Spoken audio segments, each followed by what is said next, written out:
সবাইকে নতুন বছরের শুভকামনা জানিয়ে শুরু করছি আমার আজকের আলোচনা।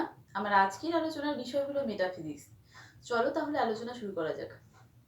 মেটাফিজিক্স হলো একটি ইংরেজি শব্দ, এর বাংলা প্রতিশব্দ হলো অধিবিদ্যা। এই মেটাফিজিক্স শব্দটিকে ভাঙলে আমরা পাবো মেটা এবং ফিজিক্স। মেটা শব্দটির অর্থ হলো পরে, আর ফিজিক্স শব্দটির অর্থ হলো পদার্থবিদ্যা। কাজেই যে বিদ্যা পদার্থবিদ্যার পরে আসে তাই হলো মেটাফিজিক্স বা অধিবিদ্যা। এবার মেটাফিজিক্স বা অধিবিদ্যা কি, এটাকে ভালো করে বুঝতে গেলে আমাদের প্রথমেই বুঝতে হবে যে ফিজিক্স বা পদার্থবিদ্যা কি। ফিজিক্স বা পদার্থবিদ্যা হলো এমন একটি বিদ্যা যে বিদ্যা এই ইন্দ্রিয়গ্রাহ্য পরিবর্তনশীল জাগতিক বিষয়বস্তুগুলিকে নিয়ে আলোচনা করে, অর্থাৎ বস্তুর অবভাস বা ফেনোমেনাকে নিয়ে আলোচনা করে। তাই হলো ফিজিক্স বা পদার্থবিদ্যা। আর মেটাফিজিক্স বা অধিবিদ্যা হলো এমন একটি বিদ্যা যে বিদ্যা এই ইন্দ্রিয়গ্রাহ্য পরিবর্তনশীল জাগতিক বিষয়বস্তুগুলিকে অতিক্রম করে, অর্থাৎ এই ইন্দ্রিয়গ্রাহ্য দৃশ্যমান জগতের অন্তরালে যে অতীন্দ্রিয় বিষয়বস্তুগুলি আছে তার স্বরূপ নিয়ে আলোচনা করে। মেটাফিজিক্সের লক্ষ্যই হলো অতীন্দ্রিয় বিষয়গুলি স্বরূপ আলোচনা করা বা স্বরূপ উদ্ঘাটন করা। আর তাই মেটাফিজিক্সের মূল আলোচ্য বিষয় হলো এই জগতের উৎস বা উৎপত্তি কোথা থেকে হয়েছে, আত্মার স্বরূপ কি, জন্মান্তরবাদ কি, ঈশ্বর আছে কি নেই, থাকলে তার স্বরূপ কি, মেটাফিজিক্স ইত্যাদি বিষয়গুলিকে জানতে চায় এবং সকলের সামনে প্রুফ করে দেখাতে চায়। এই পৃথিবীতে প্রত্যেকটা বস্তুরই দুইটি করে রূপ আছে। একটি হলো বস্তুর বাইরের রূপ বা ইন্দ্রিয়গ্রাহ্য রূপ, যাকে বলে বস্তুর অবভাস বা ফেনোমেনা। আরেকটি হলো বস্তুর ভেতরের রূপ বা সত্তার রূপ।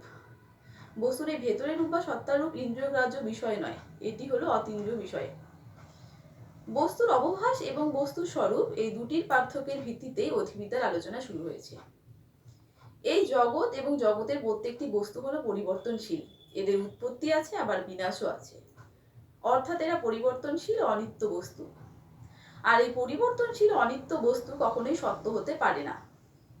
কাজেই আমাদের মেনে নিতে হয় যে এই পরিবর্তনশীল অনিত্য বস্তুগুলির অন্তরালে এমন কোনো কিছু আছে যা অবশ্যই অপরিবর্তনীয় ও নিত্য।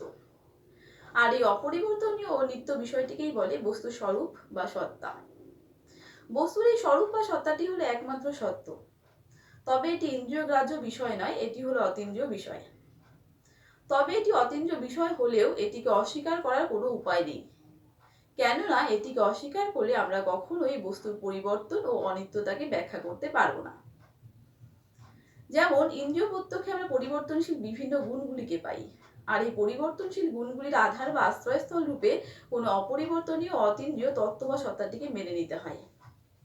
আর এই অপরিবর্তনীয় ও অতীন্দ্রিয় তত্ত্ব বা সত্তাটি হলো দ্রব্য। আন্তর অনুভবে আমরা পরিবর্তনশীল বিভিন্ন মানসিক অবস্থাগুলিকে পাই, আর এই পরিবর্তনশীল মানসিক অবস্থাগুলির আধার বা আশ্রয়স্থল রূপে কোনো অপরিবর্তনীয় ও অতীন্দ্রিয় তত্ত্ব বা সত্তাটিকে আমাদের মেনে নিতে হয়। আর এই অপরিবর্তনীয় ও অতীন্দ্রিয় তত্ত্ব বা সত্তাটি হলো আত্মা। অধিবিদ্যা অতীন্দ্রিয় বিষয়গুলিকে বা তত্ত্বের স্বরূপকে জানতে চায় এবং তত্ত্বের সাহায্যেই এই ইন্দ্রিয়গ্রাহ্য পরিবর্তনশীল জগৎ ও জীবনের ব্যাখ্যা দিতে চায়। আর তাই অধিবিদ্যাকে তত্ত্ববিদ্যা বলে। তো আজকের আলোচনা এই পর্যন্তই। এরপর দেখা হচ্ছে পরবর্তী ভিডিওতে। ভিডিওটি যদি ভালো লাগে চ্যানেলটিকে অবশ্যই সাবস্ক্রাইব করুন।